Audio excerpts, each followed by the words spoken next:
जी बहुत सारे आउटलेट खुलते हैं, बहुत सारे बिजनेस स्टार्ट होते हैं, लेकिन वो बहुत जल्दी बंद हो जाते हैं। फेलियर की प्लानिंग पहले करेंगे ना तो सक्सेस की प्लानिंग अपने आप हो जाएगी। कि जैसे किसी के पास आइडिया है, लेकिन उसको इम्प्लीमेंटेशन कैसे होता है। कागजी कार्रवाई में फंसकर लोग थोड़ा सा झुंझलाते हैं, परेशान होते हैं। बिजनेस में कृष्ण की जगह दुर्योधन या शकुनी आपका सलाहकार हो गया तो आप बिजनेस की महाभारत कभी नहीं जीत पाएंगे। इसके सोर्सेज से फंडिंग उठा सकते हैं। ये फंडिंग की बात आगे की होती है। कस्टमर कैसे आएंगे?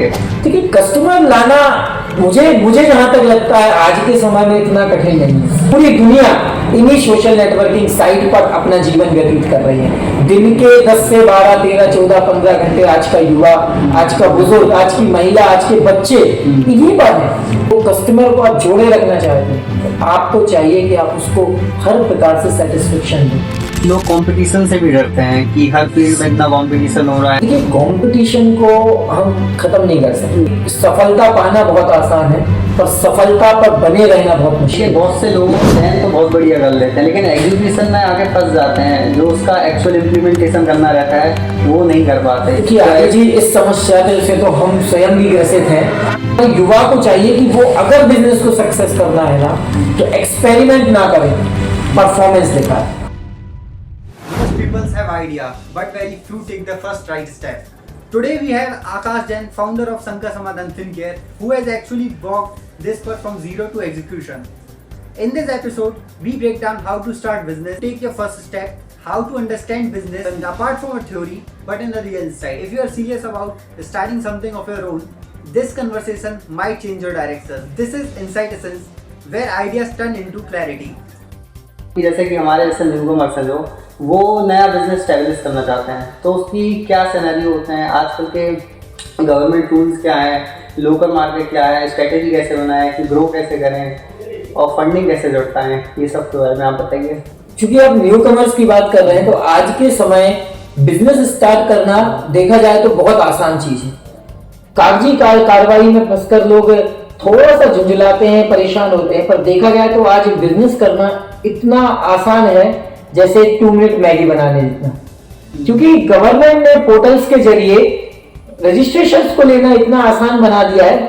छोटे छोटे कोई 1-2 रजिस्ट्रेशन लेके आप अपना एक नॉर्मल छोटा सा बिजनेस आसानी से स्टार्ट कर सकते हैं। इवन अगर आप अपने बिजनेसेस को यदि ऑनलाइन प्लेटफॉर्म पर भी ले जाना चाहते हैं तो आज सबसे अच्छा मौका है किसी भी बिजनेस को ऑनलाइन प्लेटफॉर्म पे ले जाने का जिसकी ग्लोबल प्रेजेंस होती है। तो मैं आपको बताऊंगा कि कोई भी बिजनेस स्टार्ट करने से पहले आपको कौन कौन से बेसिक लीगल डॉक्यूमेंट एक्वायर करने पड़ते हैं। यदि आप बिजनेस ओपन करना चाहते हैं और इस बात को लेकर चिंतित हैं कि हम कहां से बिजनेस स्टार्ट करें, तो सिर्फ आपको ध्यान रखना होगा कि एक अच्छा सलाहकार आपको अच्छी सलाह दे सकता है। जैसे अगर आप अर्जुन हैं तो आपको महत्वपूर्ण है कि आपके साथ एक कृष्ण होना जरूरी है, क्योंकि यदि बिजनेस में कृष्ण की जगह दुर्योधन या शकुनी आपका सलाहकार हो गया तो आप बिजनेस की महाभारत कभी नहीं जीत पाएंगे। जैसे कि आजकल ये तो गवर्नमेंट रूल्स और रेगुलेशंस की बातें हैं, लेकिन स्टार्ट यहाँ से नहीं होता बिजनेस की। जैसे किसी के पास आइडिया है, लेकिन उसको इम्प्लीमेंटेशन कैसे होता है, तो उसमें क्या कैसे चैलेंजेस आते हैं, उसको चैलेंजेस को अपन उसका सामना कैसे करते हैं, इसके बारे में आप बताइए। देखिए, सबसे पहले तो मैं आपको बता रहा था कि अपन को कुछ बेसिक लीगल डॉक्यूमेंट रिक्वायर होते हैं, क्योंकि कभी भी हमें बिजनेस करने से पहले अगर हम लीगलिटी फॉर्मेलिटीज को पूरा कर लेते हैं तो हमने ये मानिए कि एक पड़ाव पार कर लिया है। अगर बेसिक डॉक्यूमेंट्स की बात की जाए, चाहे आप किसी भी प्रकार का बिजनेस स्टार्ट करने वाले, किसी भी सेक्टर का, आपको बेसिक 3-4 डॉक्यूमेंट एक्वायर करने होते हैं, जिसमें पहला होता है MSME, जो कि बहुत आसानी से बन जाता है। दूसरा होता है एक शॉप एक्ट लाइसेंस, जो भी बहुत आसानी से आपको मिल जाता है। तीसरा, अगर आप किसी पर्टिकुलर बिजनेस में है, मान लो आप खाद्य के बिजनेस में है तो FSSAI लाइसेंस, या आप मेडिकल के में है तो एक अलग रजिस्ट्रेशन, यदि और किसी अलग बिजनेस में तो उससे रिलेटेड कोई और डॉक्यूमेंट होते हैं जो आपको लेना है। लेकिन यदि आप नॉर्मल बिजनेस चाहते हैं तो MSME, GST, इनके माध्यम से आप अपना कोई भी बिजनेस इजीली स्टार्ट कर सकते हैं। जैसे कि इन सब में कॉस्टिंग क्या थी, इनिशियल पेज में जो स्टार्टअप की कोई कॉस्ट लगती है, इनिशियल कॉस्ट, वो कैसे है, मतलब वो जैसे कि अपन किसके सोर्सेज से फंडिंग उठा सकते हैं। देखिए, फंडिंग की बात तो बहुत आगे की होती है। अभी हम अगर बात कर रहे हैं इनिशियल बिजनेस की, तो इनिशियल बिजनेस के लिए तो देखो, कोई भी बिजनेस आप करने जाएंगे ना, तो इनिशियल फंडिंग आपको अपनी ओन कैपिटल की होती है। तो बिजनेस हाई स्केल पर ले जाना एक बहुत अच्छी सोच है, लेकिन उसकी शुरुआत हमारे खुद के फंड से होती है।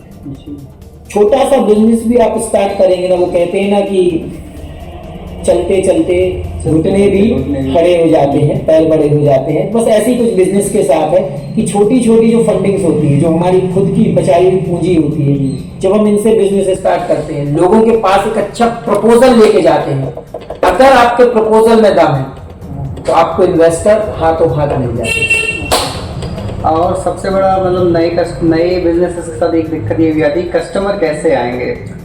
देखिए, कस्टमर लाना मुझे जहां तक लगता है आज के समय में इतना कठिन नहीं है। यदि आप अच्छे से, क्योंकि आज आप देखते हैं दिन भर हर कोई मोबाइल स्क्रॉल कर रहा है, इंटरनेट यूज कर रहा है, इंस्टा, फेसबुक, यूट्यूब चला रहा है, यदि आप इस पावरफुल इन्वेंशन को, जिसको विज्ञान के चमत्कार कहेंगे हम, सोशल मीडिया, हाँ, सोशल मीडिया को यदि सही तरीके से आप यूज करना जानते हैं, तो आप कस्टमर को कंज्यूम करना बहुत आसानी से सीख जाएंगे। क्योंकि आज पूरी दुनिया इन्हीं सोशल नेटवर्किंग साइट पर अपना जीवन व्यतीत कर रही है। दिन के 10 से 12, 13, 14, 15 घंटे आज का युवा, आज का बुजुर्ग, आज की महिला, आज के बच्चे इन्हीं पर है। बस ध्यान ये रखना होगा कि आपको किस टाइप की ऑडियंस को टारगेट करना है, अपने नीच पे फोकस करना। बिल्कुल बिल्कुल, ठीक है।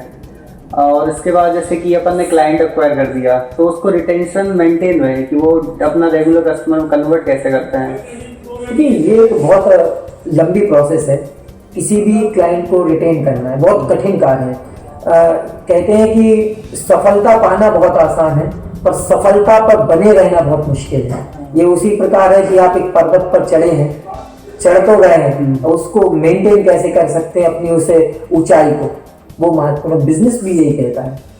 कोई भी कस्टमर आपसे जुड़ता है तो कोई दिखावे से जुड़ता है या किसी रेफरेंस के माध्यम से जुड़ता है, लेकिन यदि वो कस्टमर को आप जोड़े रखना चाहते हैं तो आपको चाहिए कि आप उसको हर प्रकार से सेटिस्फेक्शन दें, प्रोडक्ट से, सर्विसेज से।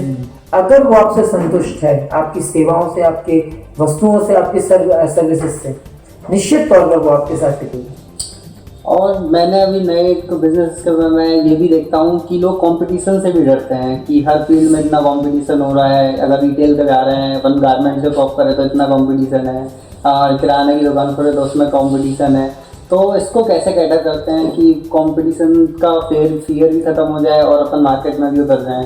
देखिए, कंपटीशन को हम खत्म नहीं कर सकते, हाँ, क्योंकि कंपटीशन हमारे हाथ में नहीं है। हम गीता की वो लाइन सुनते, कर्मण्येवादी कारस्ते मां फलेषु कदाचन। बस हमारे हाथ में हमारा कर्म करना है। हमारा कंट्रोल मार्केट पे नहीं है, हमारा कंट्रोल खुद पर है। हम कैसे उनसे कोप अप कर पाएंगे, कैसे आगे बढ़ पाएंगे, तो उसका तो बस एक ही तरीका है कि मार्केट में देखिए दो ही चीजें चलती हैं, या तो आपका प्राइस डिफरेंट हो या आपका प्रोडक्ट डिफरेंट हो। बस आपको इन दोनों से ही खेलना है, या प्राइस कम हो या क्वालिटी बेटर हो। आपको कंपटीशन का फर्क नहीं पड़ेगा।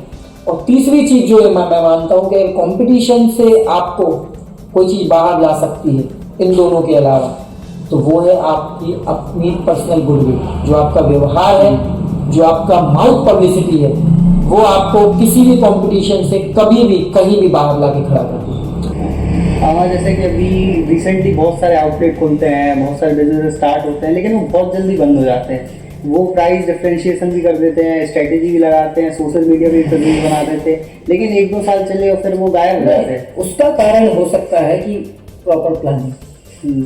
अक्सर अपन ने देखा है कि हम सिर्फ सक्सेस का प्लान करते हैं, कभी फेलियर का कोई प्लान नहीं करते हैं। और जब थोड़ा सा भी फेलियर आता है ना, चाहे वो लाइफ हो, चाहे बिजनेस हो, चाहे कुछ भी हो, थोड़ा सा भी फेलियर जब आता है ना, तो हम उसको संभाल नहीं पाते। हमारा एक, मैंने कहीं पढ़ा था, एक बुक की कोई राइटर थे, मैं नाम भूल रहा हूँ उनका, कि उन्होंने कहा था कि यदि आप फेलियर की प्लानिंग पहले करेंगे ना, तो सक्सेस की प्लानिंग अपने आप हो जाएगी। तो बिजनेसेस के फेल होने की सबसे बड़ी वजह जो मैं मानता हूँ कि प्रॉपर प्लानिंग ना हो। आपने प्लानिंग शब्द लिया, लेकिन मैं नहीं मानता अगर बिजनेस फेल हो रहा है ना, तो इसका मतलब उन्होंने सही तरीके से प्लानिंग नहीं की थी।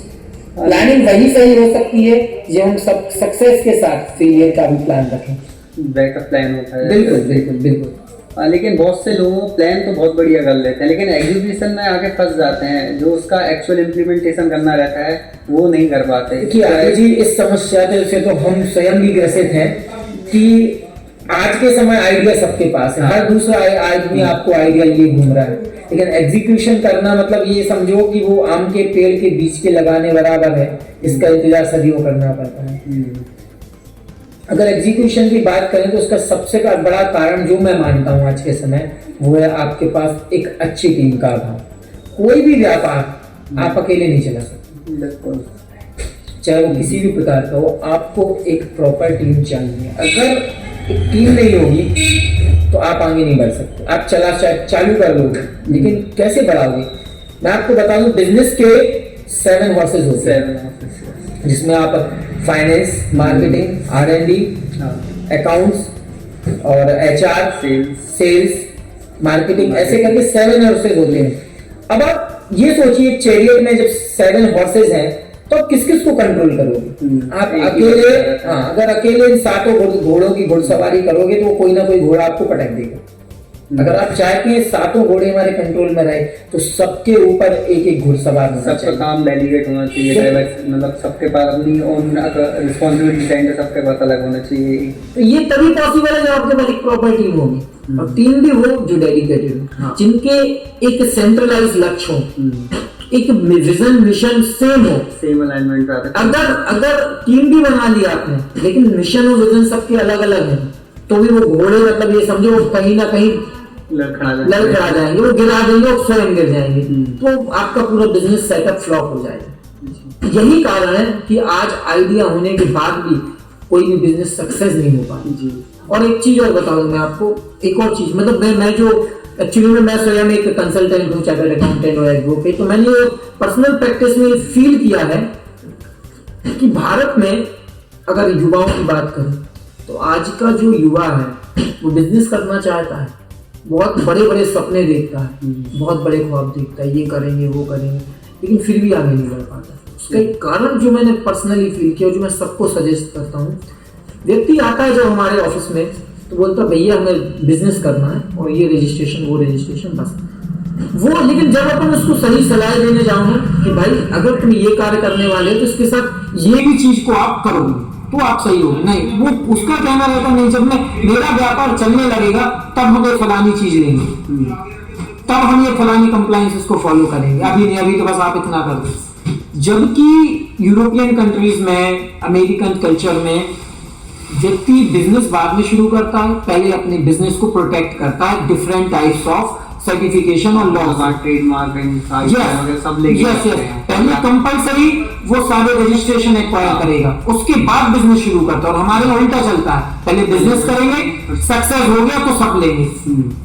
ऐसे करने के चक्कर में ना वो कभी सकते, क्योंकि उनका विजन ही नहीं है सक्सेस का, वो सिर्फ एक एक्सपेरिमेंट करने उतरेंगे और वो एक्सपेरिमेंट आपको कभी सक्सेस नहीं बना सकता, समझे आप? तो हमें चाहिए, हमारे युवा को चाहिए कि वो अगर बिजनेस को सक्सेस करना है ना तो एक्सपेरिमेंट ना करें, परफॉर्मेंस दिखाए, और performance with dedication, full confidence और विजन और मिशन को लेकर, तब हम बिजनेस में सक्सेस होने की एक सीढ़ी पायदान चल सकते हैं। थैंक यू आकाश जी, आपने इतना बढ़िया जाने कि न्यू कमर्स कैसे अपना बिजनेस स्टार्ट करते हैं, ग्रो कर सकते हैं। ऐसे ही चीज़ों के लिए आप बने रहिए हमारे साथ, अगली बार फिर से आएंगे और बिजनेस की स्ट्रेटेजी के बारे में जानेंगे।